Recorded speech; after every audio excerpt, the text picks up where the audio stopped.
Madam, ನೀವೇನು tension ತೊಗೊಳ್ಬೇಡಿ. ಇದು just lawyer notice ಅಷ್ಟೇ, ಕೋರ್ಟ್ ನೋಟಿಸ್ ಏನಲ್ಲ. ಸೊ ನಾವು ಮುಂದೆ ಏನು ಮಾಡಬೇಕಾಗುತ್ತೆ? ಇತ್ತೀಚೆಗೆ ಹೀಗೆಲ್ಲ ಲಾಯರ್ ಮೂಲಕ ನೋಟಿಸ್ ಕಳಿಸಿ ಹೆದರಿಸೋದು ತುಂಬ ಕಾಮನ್ ಆಗಿಬಿಟ್ಟಿದೆ.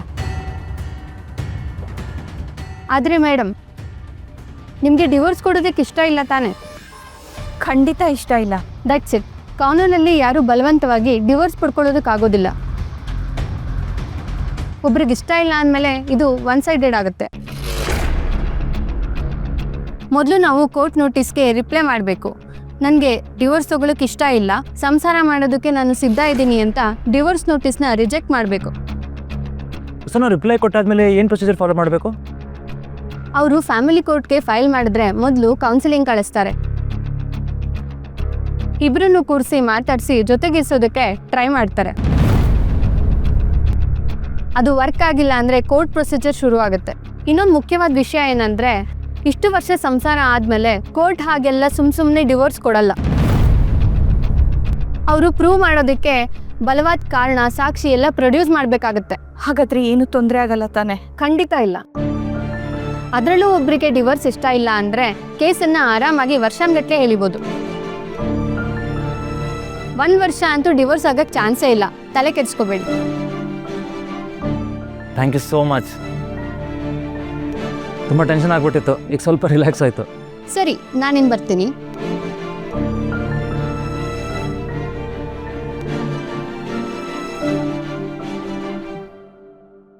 ಒಂದು ವರ್ಷ ಯಾಕೆ?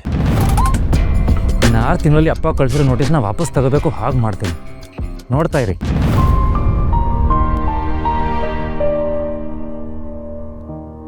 ಅಮ್ಮ, ಏನಾಯ್ತು? ಇಲ್ಲಿ ತನಕ ನಿಮ್ಮಪ್ಪ ಎಷ್ಟೇ ಹಿಂಸೆ ಕೊಟ್ಟಿದ್ರು ಈ ರೀತಿ ನಡ್ಕೊಂಡಿರ್ಲಿಲ್ಲ. ಇದೇ ಮೊದಲನೇ ಸತಿ. ಅದನ್ನೇ ಯೋಚನೆ ಮಾಡ್ತಿದ್ದೆ. ಅಮ್ಮ, ಅಲ್ಲಿ ನೀವೇ ಅಷ್ಟೊಂದು ಧೈರ್ಯವಾಗಿದ್ರಿ, ಸಡನ್ಲಿ ವೀಕ್ ಆದರೆ ಹೇಗೆ? ನಿನ್ನ ಹತ್ರ ಸತ್ಯ ಹೇಳ್ಕೊಳ್ದೇ ಇರ್ತೀನೇನೋ. ಹೊರಗಿಂದ ಎಷ್ಟೇ ಧೈರ್ಯವಾಗಿದ್ರು ಒಳಗೆ ನನಗೂ ತುಂಬ ನೋವಾಗ್ತಾ ಇದೆ. ಎಷ್ಟೇ ಆದರೂ ಇಷ್ಟು ವರ್ಷ ಜೊತೆಗೆ ಸಂಸಾರ ಮಾಡಿರೋದಲ್ವಾ, ನಿಮ್ಮಪ್ಪನ ಮನಸ್ಸು ಅದೇಗಿಷ್ಟು ಕಲ್ಲಾಗೋಯ್ತು ಅಂತ ಯೋಚನೆ ಮಾಡ್ತಿದ್ದೆ. ನೋಡಿ, ಇಷ್ಟು ವರ್ಷ ಈ ಮನೇಲಿ ನಂಗೆ ಯಾರೇ ಏನೇ ತೊಂದರೆ ಕೊಟ್ಟರು ನನಗೆ ಬೆನ್ನಿಂದೆ ನಿಂತವ್ರು ನೀವಮ್ಮ. ನಂಗೆ ನೋವಾದರೆ ನೀವು ಕಣ್ಣೀರು ಹಾಕಿದ್ದೀರ. ಕಲ್ಲಾಗಿರೋ ಅಪ್ಪನ ಮನಸ್ಸು ಕರಗುತ್ತೆ, ನೋಡ್ತಾ ಇರಿ. ನೋಡಿ, 2 ಕೈಯಿಂದ ಕಟ್ಟಿರೋ ಗಂಟನ್ನ 1 ಕೈಯಿಂದ ಬಿಚ್ಚೋಕ್ಕಾಗಲ್ಲ. ಡಿವೋರ್ಸ್ ಖಂಡಿತ ಆಗಲ್ಲ. ಧೈರ್ಯವಾಗಿರಿ, ನಿನ್ನ ಜೊತೆ ನಾನಿದ್ದೇನೆ.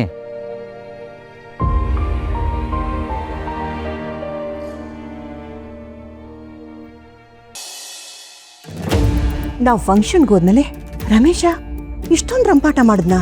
ಹೌದು ಅತ್ತೆ.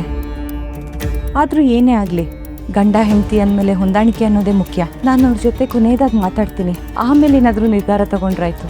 ನಿರ್ಧಾರ ತಗೊಳ್ಳೋ ರೈಟ್ಸು ನಿನಗಿಲ್ಲಮ್ಮ. ಅದನ್ನ ನಾನು ತಗೊಂಡಾಗಿದೆ, ಅದನ್ನ ನಿರ್ಧಾರ ಅಂತ ಕರೀತಾರೆ.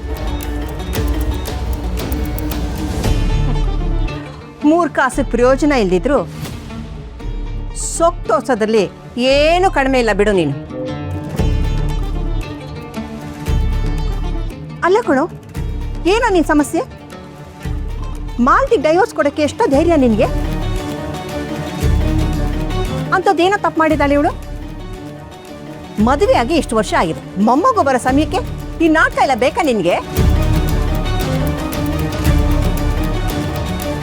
ಎಷ್ಟೇ ವರ್ಷಗಳಾಗಿರಲಿ ನನಗೆ ಇವಳ ಜೊತೆ ಬದುಕೋದಕ್ಕೆ ಇಷ್ಟ ಇಲ್ಲ.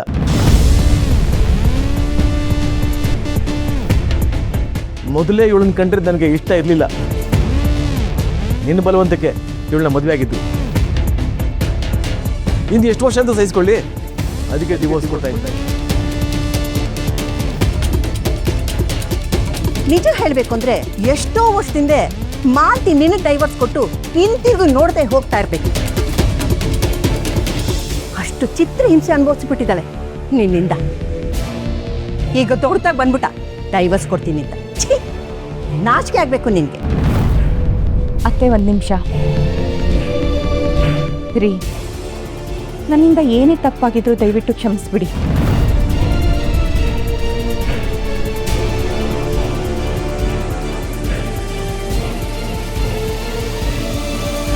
ಇನ್ಮೇಲೆ ನಿಮ್ಮ ಮನ್ಸಿಗೆ ನೋವಾಗದೇ ಇರೋ ಹಾಗೆ ಜೀವನ ಮಾಡೋಕ್ಕೆ ಪ್ರಯತ್ನ ಪಡ್ತೀನಿ. ನಿಮ್ಮ ಇಷ್ಟದ ಪ್ರಕಾರನೇ ಇರ್ತೀನಿ.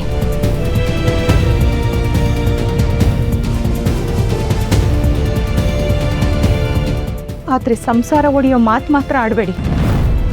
ಏನು ಮೇಡಮ್, ಕೋರ್ಟು ಲಾಯರು ನೋಟಿಸ್ ಅಂತ ಸವಾಲು ಹಾಕ್ತಾ ಇದ್ರಿ, ಈಗ ಇದ್ದಕ್ಕಿದ್ದ ಹಾಗೆ ಕ್ಷಮೆ ಕೇಳ್ತಾ ಇದ್ರಲ್ಲ, ಜ್ಞಾನೋದಯ ಆಗೋದಕ್ಕೆ ಯಾವ ಮರದ ಕೆಳಗೆ ಕೂತ್ಕೊಂಡ್ರಿ?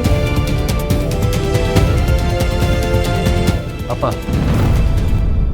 ಅಮ್ಮ ತಮ್ಮ ತಪ್ಪಿಲ್ಲ ಅಂದ್ರೆ ಕ್ಷಮೆ ಕೇಳ್ತಿದ್ದಾರೆ, ಅದಕ್ಕೆ ಸರಿಯಾಗಿ ಉತ್ತರ ಕೊಡಿ.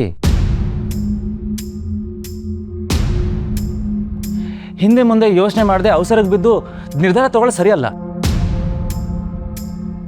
ನೋಡಿ, ಕೂತು ಮಾತಾಡಿ ಬಗೆಹರಿಸ್ಕೊಳ್ಳೋ ವಿಷಯ ಇದು. ಅಂದರೆ ನಿನ್ನಂಥ ಚಿಲ್ಟು ಪಿಲ್ಟುಗಳು ನನ್ನ ಕುಟುಂಬದ ಬಗ್ಗೆ, ನನ್ನ ನಿರ್ಧಾರದ ಬಗ್ಗೆ ಪ್ರಶ್ನೆ ಮಾಡ್ತೀರಾ?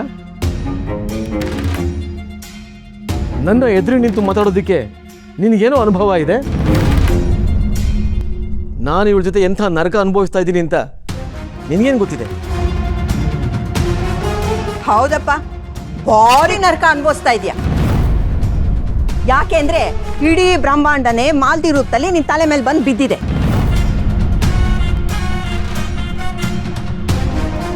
ಮಹಾತ್ಯಾಗಿ ಕಣೋ ನೀನು, ಮಹಾಂತ್ಯಾಗಿ. ಅಮ್ಮ, ನೀನು ಎಷ್ಟಾದರೂ ವ್ಯಂಗ್ಯ ಮಾಡು, ನನಗೇನು ಬೇಜಾರಿಲ್ಲ. ನಾನಂತೂ ಇವಳಿಗೆ ಡಿವೋರ್ಸ್ ಕೊಡೋ ನಿರ್ಧಾರನ ಬದಲಾಯಿಸ್ಕೊಳ್ಳಲ್ಲ. ಹಾಗೆ ಎಲ್ಲರೂ ಒಂದು ಮಾತು ಕೇಳಿಸ್ಕೊಳ್ಳಿ, ಕೋರ್ಟು ಡಿವೋರ್ಸ್ ಕೊಡೋಕ್ಕಿಂತ ಮುಂಚೆನೆ ಇವಳನ್ನ ನನ್ನ ಜೀವನದಿಂದ ಡಿಲೀಟ್ ಮಾಡಿ ಬಿಸಾಡ್ತಾ ಇದ್ದೆ. ನನ್ನ ಬದುಕಿಗೆ ಇವಳ ಅಗತ್ಯ ಏನೂ ಇಲ್ಲ. ನಾನು ಒಬ್ಬನೇ ಬದುಕ್ತೀನಿ, ನೀನು ಹಾಗೆ ಇದ್ದಿ.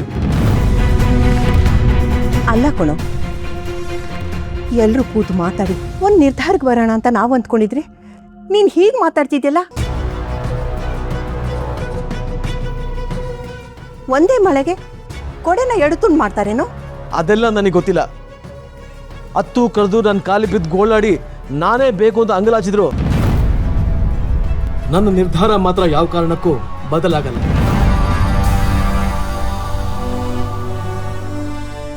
ನೋಡು ಮಾಲ್ತಿ, ನನ್ನ ಜೀವನಕ್ಕೆ ನೀನು ಬೇಡ. ನೀನಿಲ್ದೆ ನಾನು ಆರಾಮಾಗಿರ್ತೀನಿ. ನಿನಗೆ ನಾನಿಲ್ದೆ ಇರೋಕ್ಕಾಗುತ್ತಾ ಅಂತ ನೋಡ್ಕೊ. ಅಪ್ಪ, ಕೆಲವೊಂದು ಮಾತಾಡುವಾಗ ತುಂಬ ಹುಷಾರಾಗಿರಬೇಕು. ಮುತ್ತು ಹೊಡೆದ್ರೆ ಹೋಯ್ತು, ಮಾತಾಡಿದ್ರೆ ಹೋಯ್ತು ಅಂತ ದೊಡ್ಡರು ಸುಮ್ಮನೆ ಮಾಡಿಲ್ಲ. ಅಮ್ಮ ಇಲ್ಲದೆ ಬದುಕ್ತೀನಿ ಅಂತ ಹೇಳ್ತಿದ್ದೀರಾ, ಯಾವುದಕ್ಕೂ ಹುಷಾರಾಗಿರಿ. ಹುಷಾರಾಗಿರ್ಬೇಕಾಗಿದ್ದು ನಾನಲ್ಲ ಕಣ, ಇವಳು.